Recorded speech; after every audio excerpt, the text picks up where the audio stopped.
right. So maybe we'll start this session. So it's my pleasure to introduce Erika. Today she will be talking about quantum information with floating electrons. And yes, the stage is all yours. Okay. Good afternoon, everyone. So I will give you so my name is Erika Kawakami. So I will give you a talk about how we can make quantum computer using floating electrons. Okay, so first of all, I'd like to talk a little bit about quantum computer. The quantum computer already exists. So here I present two of the most advanced achievements in quantum computing. Both are accomplished by Google. The first result from 2019 is a quantum computer named SCAM1, which has 63 qubits. So SCAM1 competed against the then most powerful cluster computer named Summit. SCAM1 solved the particular problem faster than Summit. The second result from 2024 this year is a quantum computer with 105 qubits. This time they created logical qubits out of 105 qubits. The biggest challenge in building a quantum computer is how to overcome quantum decoherence, where the quantumness is lost. So those logical qubits are the qubits that can withstand quantum decoherence. So in these senses, quantum computers already exist. However, SCAM1 solved the problem that can be only useful for demonstrating that quantum computers are more powerful than classical computers. But it doesn't have any practical application. To have a real impact on society with a quantum computer, we need to scale the number of qubits up to around 10 million qubits. Both of these results were realized using a type of qubit known as superconducting qubit. So we don't have any doubt that superconducting qubits are the best qubits for the moment. So as you may know, quantum computer A, announced by the RIKEN Japan and other collaborators, this quantum computer A is composed of 64 superconducting qubits. So you can see that both for SCAM1 and A, we can have 60 qubits in the area of 10 centimeter by 1 centimeter by 1 centimeter.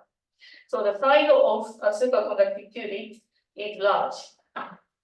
However, we need to cool down the qubit to have a high qubit fidelity. So typically, we use this kind of experimental apparatus called cryogenic refrigerator, and the sample space inside the refrigerator is limited, and it is typically 10 centimeter by 10 centimeter. So we can have 50 qubits in the area of 1 centimeter by 1 centimeter. So how many qubits can we fit inside this area of 10 centimeter by 10 centimeter? So it's 100 times 60 qubits. So we cannot have 10 million qubits inside we cannot have 10 million superconducting qubits inside the cryogenic refrigerator. So that is a problem. So how can we solve this size problem? One approach is to construct a cryogenic refrigerator the size of a football field. To contain 10 million superconducting qubits, we need a refrigerator of this scale. Another approach is to make the qubit smaller. For instance, we can use a small particle like an electron. So the size of an electron is determined by its confinement, more precisely by the spread of its wave function, which is typically around 100 nanometers. Okay, so we would like to use electrons to make qubits, but there are various methods to make qubits using electrons. So here I divide electron-based physical system in two categories in terms of quantum information application. One is electron in solid, and the other one is floating electron in the vacuum. Example of electron in solid include electron in diamond and electron in semiconductors. You may be familiar with these systems. So these systems are more advanced in terms of quantum information application. However, controlling defects and impurities inside the solid is not straightforward, it is challenging. On the other hand, electrons floating in the vacuum can provide a much cleaner system. Electrons floating in the vacuum can either be trapped using a technique similar to ion traps, or we can have electrons floating on the surface of cryogenic substrate, such as liquid helium or solid helium. I will explain you more details later. And the downside of this system is that since the electron exists in vacuum, it's not easy to access the electrons and read out their quantum state. So this is something that we need to overcome for floating electrons in the vacuum. Okay, so I presented two types of floating electrons here. So the difference between trapping electrons and the floating electron on cryogenic substrate is that trapping electrons requires bulky electrodes, but it can offer a condition closer to a real vacuum. On the other hand, a cryogenic substrate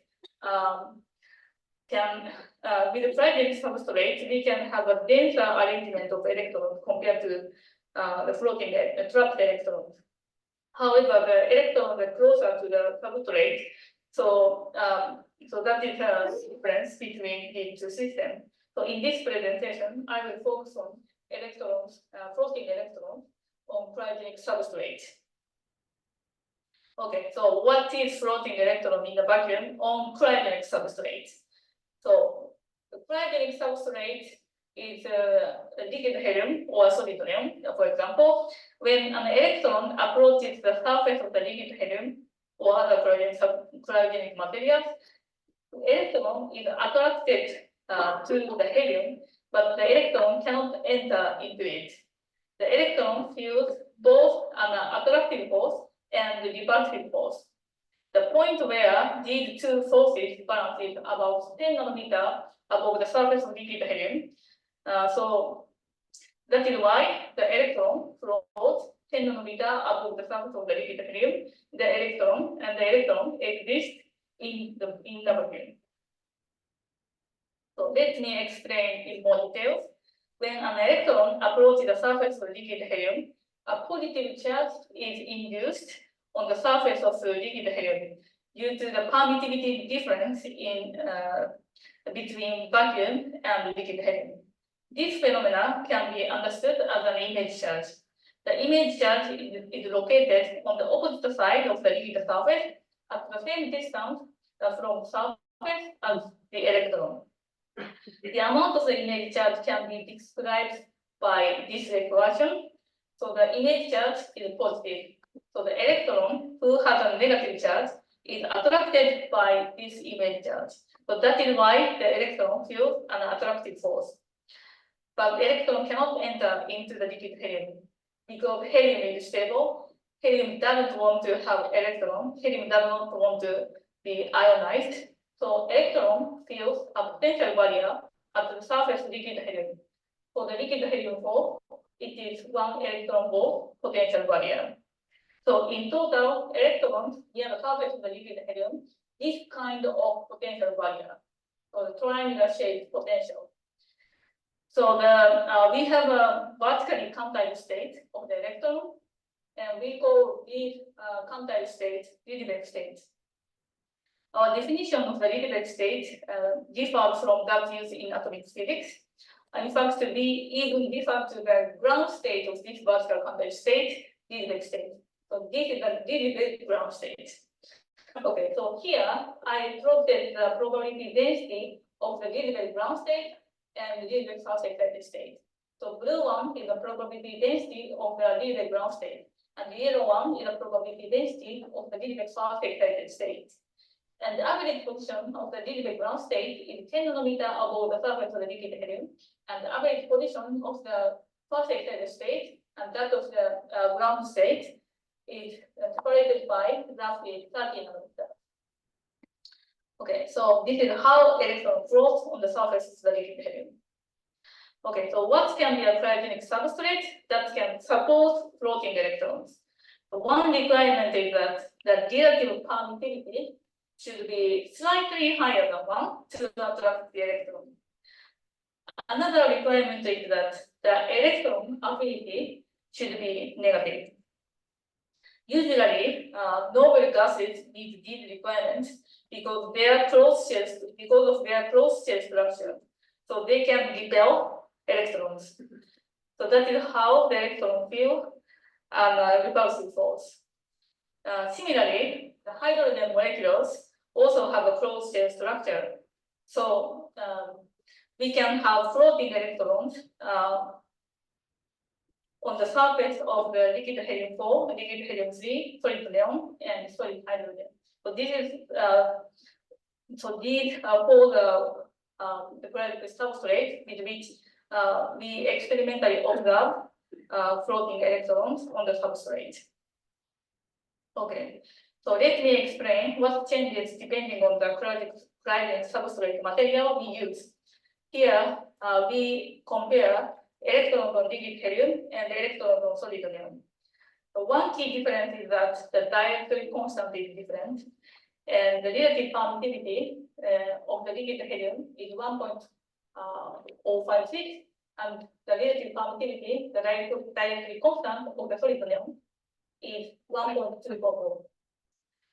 So if the relative permittivity is larger, the attractive force also becomes larger. So the electron is attracted more strongly to the surface in the case of neon. And if the attractive force increases, the confinement becomes also stronger, which leads to a larger energy difference between the ground state and surface state. So in the case of the liquid helium, the energy difference between the ground state and surface state is 140 GHz. That for the electron from solid neon is 2 THz. So another important difference is that when we cool down these materials, helium becomes liquid, but the neon becomes solid, actually up to 24 Kelvin. And so the liquid helium can offer a clean surface, but this is the liquid, so it fluctuates, the surface of the liquid fluctuates over time. On the other hand, neon is solid. Solid does fluctuate over time. However, unfortunately, we have a surface roughness. So this is an issue for the solid neon. But I will talk about the experiments we are doing using both physical systems. First, let me explain you about our experiment on electrons on helium. Okay, so before moving to the electrons on helium, let me explain how we plan to realize a qubit using an electron on liquid helium. So in the previous slide, I explained how electrons can be trapped vertically along this direction. Here, I would like to explain you how a single electron can be trapped horizontally along the x and y direction. So we propose to prepare a cylindrical electron, this gray cylindrical electron, surrounded by this donut-shaped electrode, purple one. And we have a liquid helium layer with a thickness of 140 nanometers.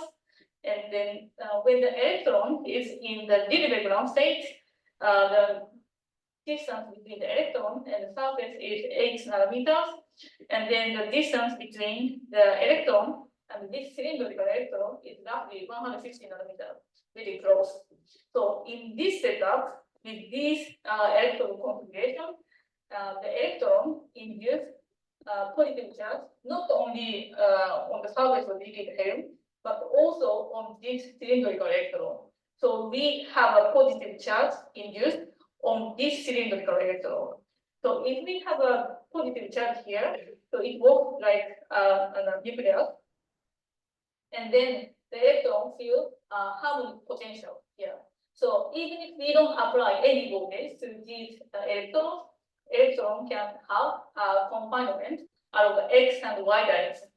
So here I plotted the probability density of the electron in the Rydberg ground state and orbital ground state. Okay, I forgot to explain you, but so the horizontally counted state are called orbital state. So this event function is for the delivered ground state and the orbital ground state. So this is how we realize a horizontal confinement. Okay, so from here, I would like to explain you how we can how we plan to realize our qubit state.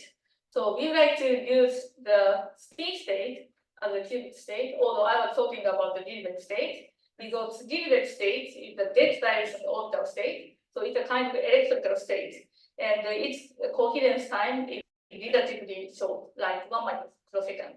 But if we use the spin state, the coherence time is long. Actually, theoretically, it was predicted that it will be longer than 100 seconds. So it's so nice. So we have an advantage and disadvantage of the Rydberg state and spin state. Rydberg state has a short coherence time, but it is an electrical quantum state. So we can control the electrical state faster using the AC electric field. On the other hand, the spin state, we can have a long coherence time, but the interaction between the spin state and the magnetic field is small. So the operation field becomes smaller. So in order to make use of the advantage of both the Rydberg state and the spin state, we like to hybridize the Rydberg state and the spin state. And in order to hybridize the Rydberg state and the spin state, we need to make an interaction between the Rydberg state and the spin state. We need to have a qubit state transfer between these two states. But we don't have such the interaction between the Rydberg state and spin state intrinsically in this frequency system. So here we need to make an artificial interaction between the Rydberg state and spin states. And in this figure, I'm showing you how we plan to make an interaction between the Rydberg state and the spin state. So we propose to make this cylindrical electron with a ferromagnetic material. So if we make this cylindrical electron with a ferromagnetic material, and by applying an external magnetic field along this direction, this cylindrical electron is also magnetized along the same direction. And then we have some magnetic field gradient outside of this ferromagnet, and then depending on the position, the electron field different strengths of the magnetic field. And then, as I already told you, the average position of the electron depends on the Rydberg state. And then depending on the Rydberg state, electron feel the different amplitude of the magnetic field. Okay, so this variation in magnetic field strength results in different Riemann splitting depending on the Rydberg state. And it makes the Rydberg energy transition spin dependent also. So in other words, this magnetic field gradient induces an interaction between the spin state and the Rydberg state. So in this setup, the Rydberg transition energy for the spin down state is 140 megahertz higher than the Rydberg transition for the spin up state. So by applying a resonant microwave for the Rydberg transition, when the spin state is down, so let's say that the value is 200 gigahertz, we can excite the Rydberg transition. We can excite the Rydberg state from the ground state to the first Rydberg state only when the spin state is down. We cannot excite the Rydberg state when the spin state is up. So 200 gigahertz is not resonant with this transition. So that means that we can spin selectively excite the Rydberg state. So this is how we like to realize the spin readout. So how to realize the qubit readout. But how can we measure the Rydberg transition of a single electron? When the electron is excited from the Rydberg ground state to the first excited state, this electron moves 20 nanometers further away from the cylindrical electron. As a result, the image charge induced on the cylindrical electron is reduced because it goes further away. And the change of the image charge is 0.01 minus 0.01 times elementary charge. So if we can detect the Rydberg transition of a single electron, so how can we measure it? So the cylindrical electron and the electron is capacitively coupled. So we can have a capacitance here. If we connect an inductance to this cylindrical electron, we can form an LC resonator. So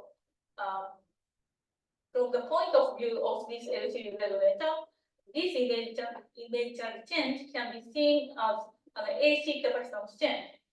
So if the AC capacitance change occurs, it means that capacitance of this LC resonator is changed, and then by measuring the LC resonance frequency change of this LC resonance circuit, we can measure the transition, Rydberg transition of a single electron. And then this capacitance change is very small, but it can be done using a highly sensitive LC resonance circuit. So I will explain that in more details later. So from here, I would like to show you our experimental data. Unfortunately, we haven't yet managed to trap a single electron. So in this setup, we have a parallel plate capacitor where both top and bottom plate consist of 3 concentric electrodes. Each electrode has an area of roughly 0.5 centimeters square, and distance between the top plate and the bottom plate is 2 millimeters. A microfabricated niobium spiral inductor is connected to the top center electrode, forming an LC circuit. And approximately 10 to the power of 7 electrodes are trapped between the top and the bottom center electrode. And so this is the LC circuit here. And by sending an RF signal to the LC circuit, whose frequency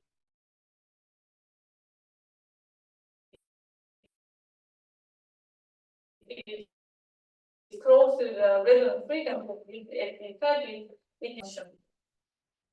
Okay, so to excite the Rydberg transition, we need to send very high frequency microwave, 150 GHz microwave. So we send this microwave through the waveguide. And so if the electrons are excited from the ground state to the first excited state, and the image charge induced on this electrode is changed, and then the capacitance, AC capacitance of this capacitance is changed, and then the AC resonance frequency of this AC circuit is changed, and then the reflected signal is changed. So this is how we measure the Rydberg transition of many electrons here. So these are the experimental results. So by applying minus 30 volts to the 2 outer bottom electrodes, and by applying a positive voltage to the bottom center electrode, we can capture electrons in the middle.